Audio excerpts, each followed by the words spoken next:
नीफाई लोगों पर जजों के राज के 6ठे साल में ज़राहेमला की भूमि में कोई झगड़ा या युद्ध नहीं था।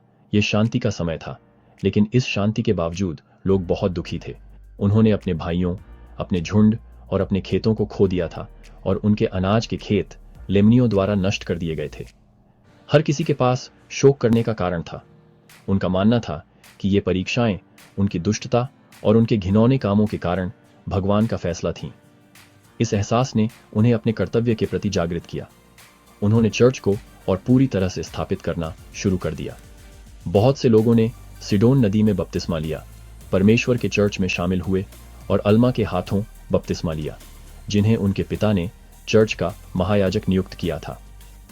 न्यायाधीशों के शासनकाल के 7वें वर्ष तक लगभग 3,500 लोग चर्च में शामिल हो गए और बपतिस्मा ले लिया। हालांकि न्यायाधीशों के शासनकाल के 8वें वर्ष में चर्च के लोग घमंडी होने लगे। उनकी अत्यधिक दौलत, बढ़िया रेशम, बढ़िया बुने हुए लिनेन, झुंड, सोना और चांदी ने उन्हें घमंड में डाल दिया। इससे अल्मा और चर्च के कई शिक्षकों, पुजारियों और एल्डर्स को बहुत तकलीफ हुई। उन्होंने दुख के साथ लोगों को अपनी आंखों के घमंड में खुद को ऊंचा उठाते, अपना दिल, धन और दुनिया की व्यर्थ चीजों पर लगाते देखा। चर्च के लोगों में झगड़े होने लगे। चर्च के भीतर की दुष्टता उसके बाहर वालों के लिए ठोकर का कारण बन गई।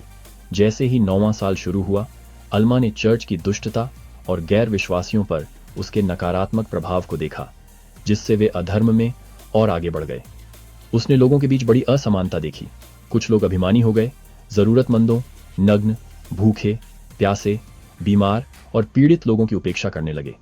इस असमानता के कारण लोगों में बड़ा विलाप हुआ। अन्य विनम्र और वफादार लोगों ने जरूरतमंदों की मदद की, गरीबों और जरूरतमंदों को अपना धन दिया। अल्मा का दुहक बढ़ता गया, क्योंकि उसने देखा कि परमेश्वर के विनम्र अनुयायियों को सताया जा रहा है।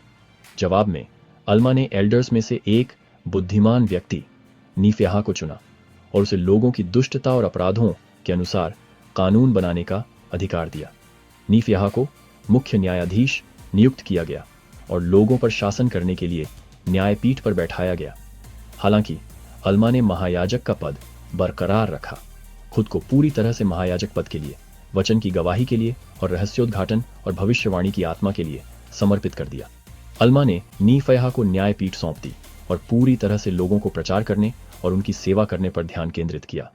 इसने चर्च में एक नए अध्याय की शुरुआत की, जो घमंड, असमानता और दुष्टता पर काबू पाने, भगवान की ओर लौटने और धार्मिक जीवन जीने का प्रयास कर रहा था।